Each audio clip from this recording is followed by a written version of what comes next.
What is going on, everybody? My name is Dakota and welcome back to Dakota's Cologne.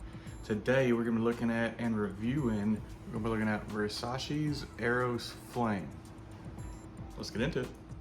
So we're going to get into what is considered to be what I would be considered one of my favorite Versace fragrances in general. I really like Versace's Eros Flame, but for the sake of the video, I think we need to look at this one instead. So this particular bottle is a tester. Now, testers don't tend to come with caps, but that's okay unless you're just someone that absolutely has to have them. But to me, this is one of my favorite, if not my favorite, Versace fragrance that I own. This breakdown has a warm, aromatic, has vanilla, has some spiciness to it, has a little bit of freshness to it with some citrus. And to me, because it still has some of that warmth and bitiness, because it's still vanilla dominant, but it still has aromatic, that is why we're going to lean into this and say this is going to be a wonderful fall fragrance for anyone to wear. And honestly, cold weather fragrance, fall and winter, you could probably wear this one either. Go ahead and get me that bottle just a little bit. Good bottle. All right, so what we're gonna do is put two there on the wrist. We're gonna go ahead and let this dry down as we go over it. So one thing I'll say about this fragrance is this fragrance does do a very big change. When you first put it on, it comes across very sweet, almost very citrusy sweet. And the more it dries down, some of that citrus will start to fade off of it. But this fragrance also uses rose, and what rose does, to me, rose always has like a little bit of, say, like a bitterness to it. So to me, this has a playful blend with that rose. It's got vanilla. I think this has tonka bean in it, and then it has a bunch of fresh stuff in it as well. But when it dries all the way down, you do end up with a lot of that tonka bean vanilla kind of woodiness. And to me, the dry down is more of a fall scent than, say, the initial spray is. But this easily could be a fragrance that you could wear potentially all year round. The summertime would be a little rough just because you get a lot of that sweetness in the summer. That tends to not do well, but it has enough This has enough citrus notes to it to where whenever you do want to wear this in the summer, just be a little light on it and you should be a-okay. So what we're going to do is get in on this bottle. We're going to get this bottle spinning up. We're going to go over some of the notes. Alrighty, so as we're going to get this bottle spinning up, we're going to have top notes of mandarin orange, black pepper, lemon, chinoto, and rosemary. So all of this leans heavily into the citrus opening. It's going to be a citrus green opening that is blended beautifully, might I add. And then in the middle notes, we're going to pass through a dry down of more pepper, geranium, and rose. And I'm surprised rose isn't a base note, because my experience with wearing this is the rose note tends to stay all the way through. Like it stays on pretty much the life of the fragrance. Then we're going to get into the base notes of vanilla, tonka bean, sandalwood, Texas cedar, patchouli, and oak moss.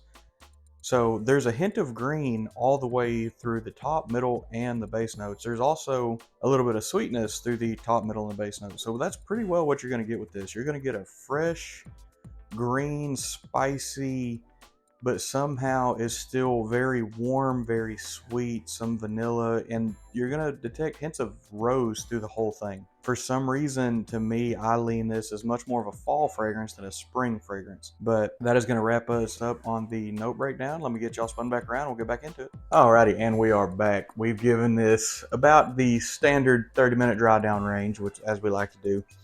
And on this dry down, a lot of that citrus scent has started to fall to the back. The vanilla starts to come through very well.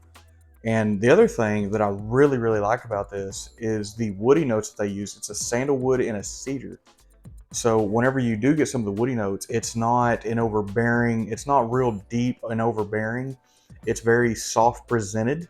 And to me, that's kind of what makes this such a good dried down fragrance. Because with the vanilla and the tonka bean, you get a lot of that sweetness. You get, with the way this one's blended, you get some powderiness to it.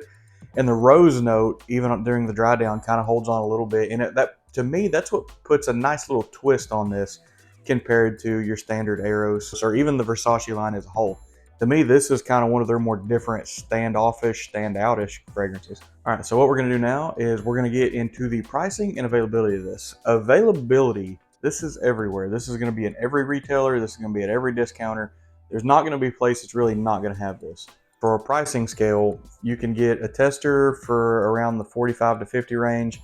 Your standard 100 mil is going to be anywhere between 50 to 60 on discounters, and it's going to run close to 100 retail at the store. So I recommend getting this one specifically, either a tester or from discounters. That's going to be the absolute best bang for the buck on this one right here. All right, so now I'm going to go ahead and hop into the performance of this, because the performance on this is very good. I don't want to say this is a performance monster, but if I had to scale the performance on this, I'd give it 9 all the way across the board. The longevity on this is very good. This is an 8 to 10 hour fragrance. The sillage on this is really good as well, because most citrusy sweet fragrances, they don't tend to have like a big sillage with that big longevity. But this, the way it was blended, and I don't know if it's some of the pepper or the rose, maybe. I know patchouli tends to linger around very well.